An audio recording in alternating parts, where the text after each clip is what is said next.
Hallo zusammen, heute zeige ich euch einen Herbstlook, geschminkt mit dieser Palette, mit den schönsten Farben, die die Natur uns so beschert. Sind alles Herbstfarben, fast alles würde ich sagen, außer das Grün vielleicht. Sehr schöne Farben, die man miteinander kombinieren kann, und das probiere ich einfach mal aus. Ich habe mir überhaupt keinen Plan gemacht, ich probiere das mal aus auf dem Augenlid, wie verschiedene Mixtechniken so aussehen. Und ich habe auf der Haut, mein Teint ist geschminkt mit der neuen Airbrush Foundation Flawless von Charlotte Tilbury. Das ist jetzt also diese Foundation, die Airbrush Flawless Foundation von Charlotte Tilbury. Die ist ganz jungfräulich, noch nicht benutzt, und also Verpackung ist schon mal sehr schön. Ich habe allerdings unter anderem gesehen, es sind Silikone drin. Bevor jetzt gleich wieder ein Aufschrei kommt des Entsetzens, es sind, glaube ich, in allen Produkten diese Weichmacher, diese Silikone drin enthalten. Es gibt sicherlich auch Make-ups, in denen keine Silikone enthalten sind. Sorry, aber in diesem Teil auf jeden Fall. Es ist also die Innovation der Foundation Queen Charlotte Tilbury überhaupt mit einem, ich habe mir das aufgeschrieben, weil es auch wieder so toll klang. Ich konnte mir das irgendwie gar nicht merken. Ich musste das mal, sorry, also makellose Haut, mattes Finish ist klar. Eine hybride Grundierung voller Magie. Und das fand ich so interessant, voller Magie. Denn sie enthält den magischen Wirkstoff Magic Replexium. Okay, und der wiederum bewirkt, also nach 8 Wochen Anwendung, dass bis zu 22% des Hautbildes verbessert wird. Und das ist wieder mal ein großes Versprechen und natürlich eine wahnsinnige Feuchtigkeitsversorgung. Soll sich gut und leicht matt schön verteilen. Ich bin gespannt. Es gibt 44 Farben zur Auswahl. Ich habe eine Farbe, ich war der Meinung, sie ist zu hell. Der nette Herr, der mich da beraten hat, der Make-up-Artist, meinte, nein, diese Foundation sei aufbaubar und man kann also mehrere Schichten, ich bin ja eigentlich kein Freund von mehreren Schichten, und das würde sich dem Hautton anpassen und ich sollte sie nicht zu dunkel nehmen. Ich war der Meinung, sie ist zu hell, und das werde ihr werdet sehen, sie ist zu hell. Ein schöner, wirklich ein schönes Packaging, sehr schön, Glas, Roségold. Ich nehme heute mal einen etwas größeren Foundation-Pinsel, gebe mir das jetzt hier auf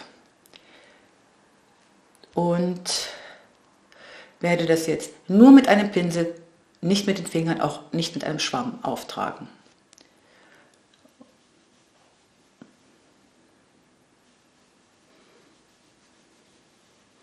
Sie deckt wahnsinnig gut ab.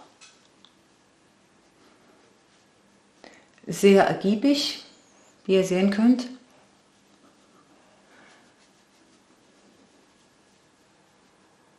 Die Augenpartie auslassen, Nase ein bisschen mitmachen. Also ich glaube, ich komme doch nicht ganz mit hin.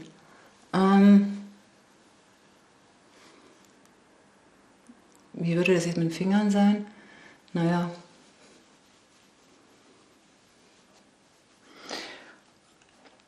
Ich finde sie zu gelb. Sie deckt toll ab. Ich weiß es nicht, ich kenne jetzt nur nicht alle Foundations dieser Welt, aber dieses Bahnbrechende, darauf hat die Welt gewartet. Also das ist eine darauf hat die Welt gewartet Foundation. Gut, also ich sehe das oft bei jungen YouTubern, also amerikanischen, die haben auch diese Charlotte vorgestellt, sie haben es mit einem Beauty Blender eingearbeitet oder sie tupfen das auch so ein. Aber das bringt doch nichts, also mit einem Pinsel da zu tupfen. Sie setzt sich, ich sehe es ohne Brille, in den Poren ab. Also wisst ihr, ich mache diese Tests für euch. Ich bräuchte diesen ganzen Ferz überhaupt nicht. Ich habe meine Chanel, mit diesen Mikrokapseln, diese Farbpigmente, die aufplatzen, die ist für mich genial. Da habe ich wirklich ein No-Make-up, schwereloses Gefühl auf der Haut. Ich benutze sehr gerne die Trended Up mittlerweile. Ich benutze auch gerne die Balm Minerals, diese Powder Foundation, und auch die Vital Chanel Aqua. Und das hier alles, also wenn ich mich sehe, könnte ich schwer einen Anfall kriegen. Ne? Es ist nicht, okay, es ist nicht meins. Ich sag nur, es ist nicht meins. Vielleicht, mir hat eine Zuschauerin geschrieben, in dem letzten Fenty Beauty Foundation Video, dass sie die Charlotte Tilbury hat und sie hat aber eine ölige Haut. Ich kann mir vorstellen, dass das für eine ölige Haut, also für eine großporigere Haut, durchaus günstiger ist, diese Foundation, als für meine Haut. Ich habe jetzt schon, also es fühlt sich nicht trocken an, ne? Es fühlt sich gut an, aber ich mag mein Hautbild nicht. Ich kenne das, ne? Also wenn ich diese Chanel auftrage, sorry, oder auch die Trend Up, dann mag ich mein Hautbild. Ich komme mir, wisst ihr was, cakey, genau, ich komme mir cakey vor. Vielleicht liegt es auch an mir. Ich will jetzt gar nicht mehr auftragen.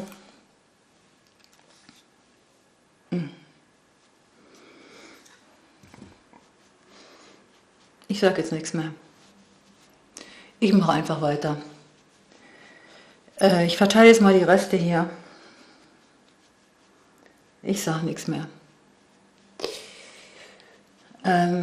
Also, sie hat eine gute Deckkraft. Es gibt 44 Farben. Lasst euch beraten.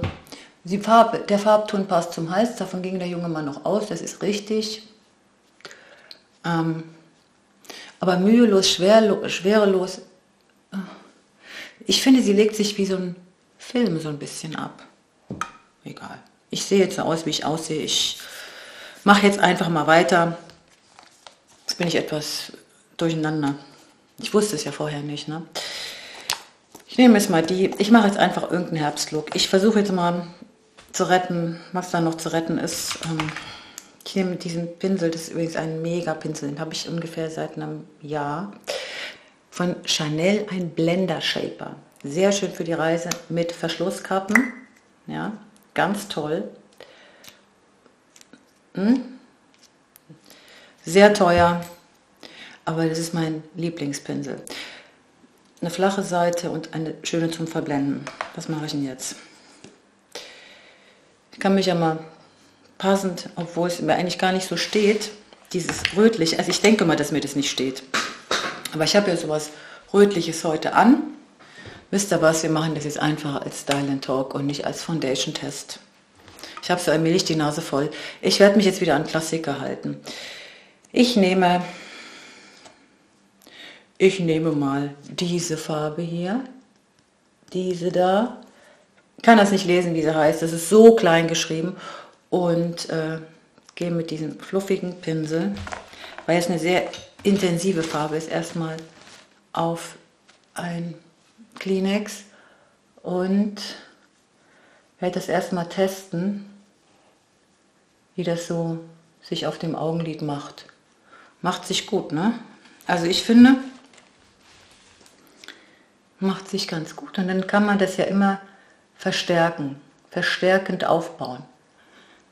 Nicht gleich am Anfang zu viel Farbe aufgeben. Was drauf ist, ist drauf. So. Ich habe natürlich einen Primer drunter. Das habe ich schon im Vorfeld gemacht, weil der muss immer so ein bisschen antrocknen. So. Jetzt habe ich auch mal bordeauxfarbene Augen.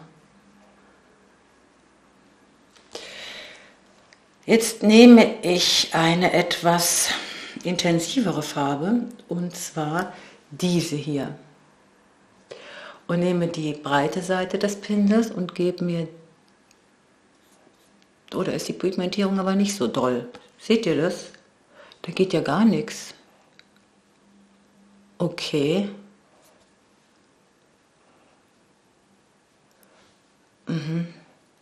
Also, so.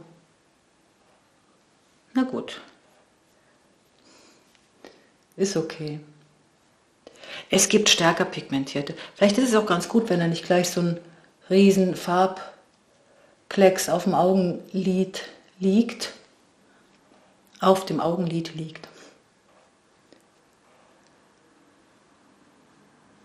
Also ich bin immer noch bei der Farbe hier. Das vermischt sich sehr schön mit dem anderen Ton. Also dieser Pinsel, wenn ihr euch ein Geschenk machen wollt. Dieser Pinsel. Ihr werdet ihn lieben. Für den unteren Wimpernrand in diese Farbe.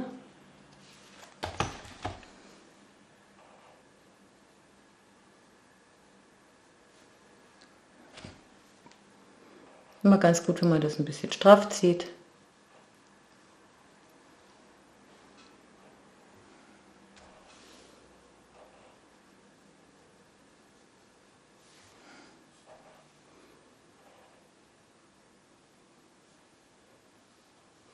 Ich will mal gucken, ob, ja, siehst du, naja, es ist immer ganz gut, wenn man bei diesen pudrigen Lidschatten vielleicht wegen der Bröselei was drunter legt, ne? Dass nicht alles auf der Haut liegt.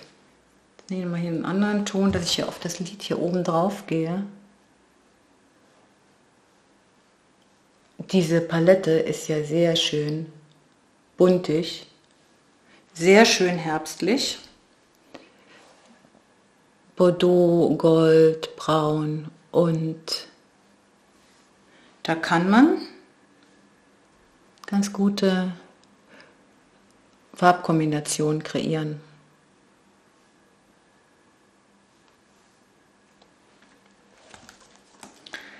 Also, jetzt gehe ich nochmal mit dem großen Pinsel hier rein.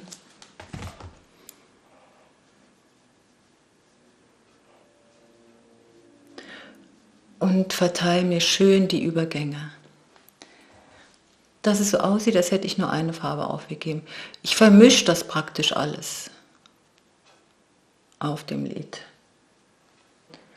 Diesen hellen Ton. Nur so einen kleinen, das gesehen, den hier. Also man kann toll mit der Palette spielen. So einen kleinen Touch. Ich habe also festgestellt, dass jetzt beim Lidschattenauftragen so Farbpigmente eben auf die Haut gerieselt sind und die kann man eben mit einem ganz weichen Pinsel dann abnehmen. So, jetzt nehme ich hier ein altes Rouge von Bobbi Brown, so ein Pot Rouge, sowohl für die Lippen als auch logischerweise Rouge für die Wangen gedacht.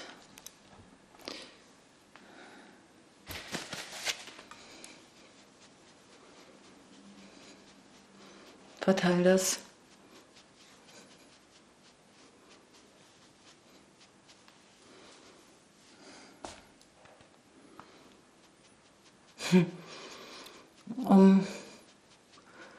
Es verbindet sich ganz gut mit dem Make-up.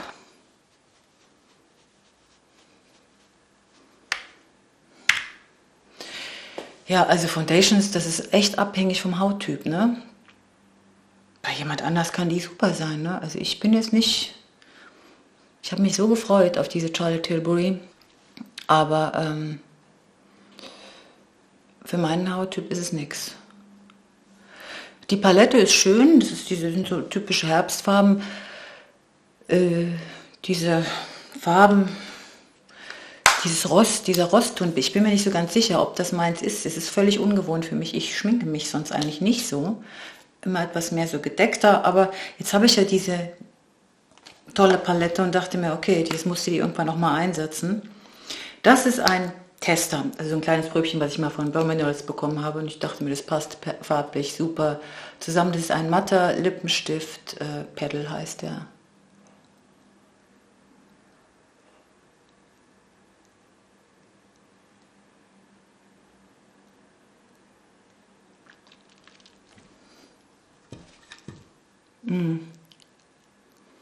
Die typische Qualität von Bare Minerals. Die sind schön cremig, nicht so austrocknend und matt. So ihr Lieben, das ist jetzt der Look. Geschminkt mit der neuen Foundation Airbrush Flawless. Ich sage jetzt nichts weiter dazu. Und dieser Palette von Too Faced, die Natural Lust. Diese wunderschöne Palette Man kann sehr schön mit den Farben spielen untereinander. Das ist praktisch das ganze Herbstprogramm ist hier drin enthalten. Die Palette, ich weiß nicht, ob es die noch gibt. Ich glaube schon, über Amazon kann man die noch bestellen. Habe ich sie auf jeden Fall gesehen. Bei Douglas habe ich sie nicht mehr gesehen. So, also ich wünsche euch einen ganz tollen Herbstanfang. Genießt dieses wunderbare Licht, diese Vielfalt der Farben, die uns der Herbst so beschert. Und vielen Dank fürs Zuschauen und hoffentlich bis ganz bald, wenn ihr mögt. Tschüss!